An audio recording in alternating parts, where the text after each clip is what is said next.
I think most woodworking projects are coated with a single finish, maybe a few coats of a natural oil, such as boiled linseed oil, or a few coats of shellac, or lacquer, or polyurethane. Basically, the first coat is of the same type of finish as the final coat, in most cases, but not in all cases. There are times when you may wish to switch finishes from one coat to the next. Some claim, for example, that a base coat of tung oil will really enhance the grain, but they also want a top coat of varnish to offer more protection. Others might put on an oil-based stain, but wonder if they can then use a water-based polyurethane. Or maybe you're refinishing an older piece of furniture and you don't know if you must sand all the old stuff off before you can put on something new. Knowing what finishes are compatible with each other can be the difference between success and disaster. So this video will help you understand the how and the why of switching finishes between coats.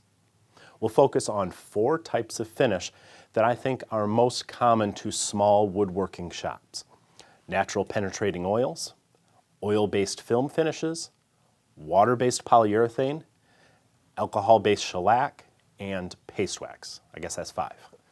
Let's begin with natural penetrating oils, the most common of which are boiled linseed and tung oils. These are called penetrating finishes because they're meant to soak into the wood fibers and are not typically built up to a significant degree to create a protective shell on top of the wood. As I explained in a previous tutorial that was all about tung oil, which I'll link to below this video, these oils take a very long time to cure, weeks or even months. Now don't mistake drying for curing. It may feel dry to the touch because the oil has soaked deeply into the wood fibers or because any solvent thinners have evaporated. But curing is a chemical process where oxygen reacts to the finish on a molecular level. It causes it to harden. It is only after the finish has fully cured that you may add some different types of finish on top. Note I said some different types of finish. You can put an oil-based polyurethane over an uncured penetrating oil finish because oil is compatible with oil, even if the oils are from different sources. But we all know oil and water do not mix.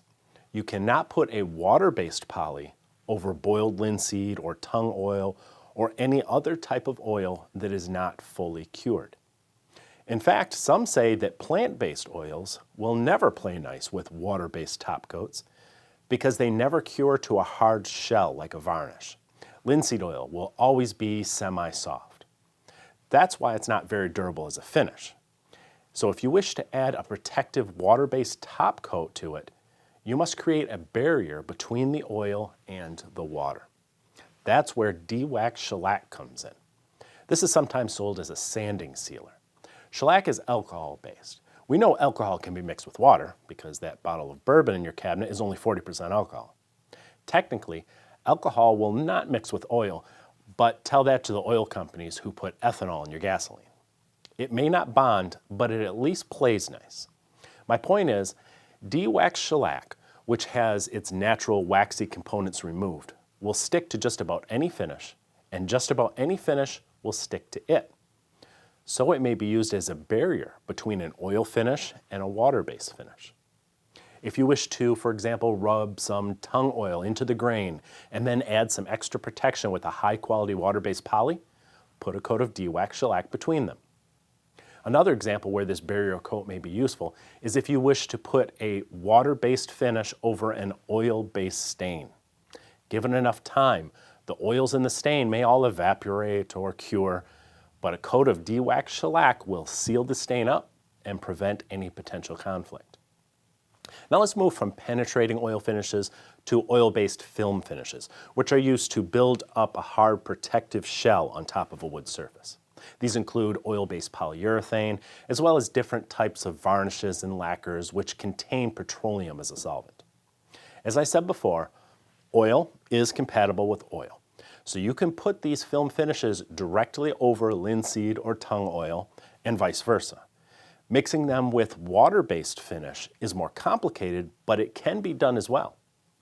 The oils in these finishes are merely thinners. so that they may be wiped or brushed or sprayed on. As a finish dries, most of the thinner or solvent evaporates away. Any that remains is released during the curing process when that hard shell is formed. A fully cured film finish contains no significant amount of oil. This means a fully cured oil-based poly will not repel a water-based poly top coat. The same is true with water-based finishes. Once they fully cure, the water is gone and it will not repel any oil-based top coat. You could spray lacquer over water-based poly if you wanted to, or vice versa, as long as the base is fully cured. Again, do not confuse drying with curing. Drying takes hours. Curing takes days or even weeks, depending upon the finish. If you can smell any solvent whatsoever, the finish is not fully cured, and you may not yet coat it with a different type of finish. And even when it is fully cured, you can't always just brush on another coat. Cured film finishes form hard shells. Some of these shells, such as polyurethane, do not redissolve when another coat is applied on top, allowing that coat to meld into the previous coats. This is true whether it's oil over water, or water over oil, or oil over oil, or water over water. Many cured film finishes just will not bond naturally.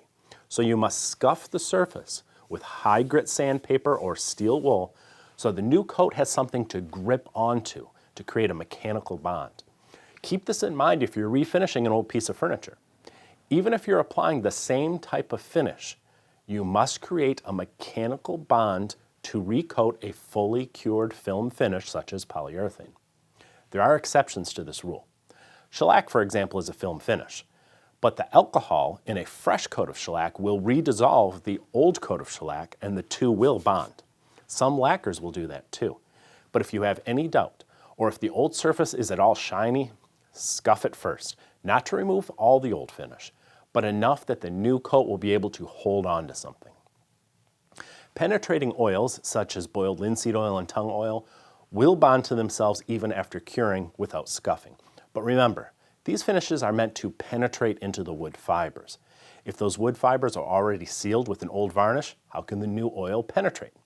I'm not saying you can't rub a penetrating oil on top of an old film finish. I'm just saying your results may vary, so test it in an inconspicuous place first. Now, while we're on the subject of bonding, let's touch on wax finish. Paste wax is a blend of waxes that are softened with an oil solvent such as mineral spirits. Much like any oil-based finish, these solvents will evaporate away, but wax is still wax. It will stick to most anything, but almost nothing sticks to it. This makes wax a great top coat that you can put over natural penetrating oils, you can put it over shellac, you can put it over any film finish, you can even put it on bare wood if you're so inclined. But if you ever want to put any other type of finish over the wax, you must fully remove it first. This may be done by dissolving it with mineral spirits or white spirits, but it's important to be sure you're thorough or you're going to have bonding problems. Now, I've thrown a lot at you, so let's review. Penetrating oils, such as boiled linseed oil and tung oil, may be applied over themselves, even if they have fully cured. You can also apply a different oil-based finish over them. But if you wish to put a water-based finish over a penetrating oil, you should first seal it with a coat of dewaxed shellac. Film finishes, such as polyurethane and many varnishes and lacquers, will cure if given enough time. And once they're fully cured, you can apply a water base over an oil or an oil base over a water. But you must usually scuff the surface to create a mechanical bond for that new finish to stick. Some film finishes, such as shellac and some lacquers, may be recoated with the same type of finish even after they're fully cured, but when in doubt, scuff the surface first, especially with lacquer that appears to be at all shiny. You can put water-based finish over an oil-based stain once it is fully dry, but I strongly suggest a seal coat of dewaxed shellac first. And finally, wax may be applied over any dry finish, but nothing can be applied over wax. It must be dissolved with mineral spirits or some other solvent before recoating with a different type of finish. Save this video because chances are you'll forget these points in the future. And check out some of the other finishing videos we have over at stumpynubs.com by using the menu at the top that says free tutorials. See you next time. Who says you can't get track saw quality cuts from a simple circular saw? Boratool's new clamp edge guide system is light, it's easily portable, and it's far less expensive. And with the optional router and jigsaw attachments, the system's more versatile too. Check it out at the link in the notes below this video. Wait, don't go yet. If you're new here, please subscribe and remember to ring the bell. I would really appreciate that. Give us a thumbs up, or better yet, leave us a comment. I always read them. And be sure to check out the latest issue of Stumpy Nubs Woodworking Journal. It's always packed with tips, tricks, and tutorials designed to make you a better woodworker.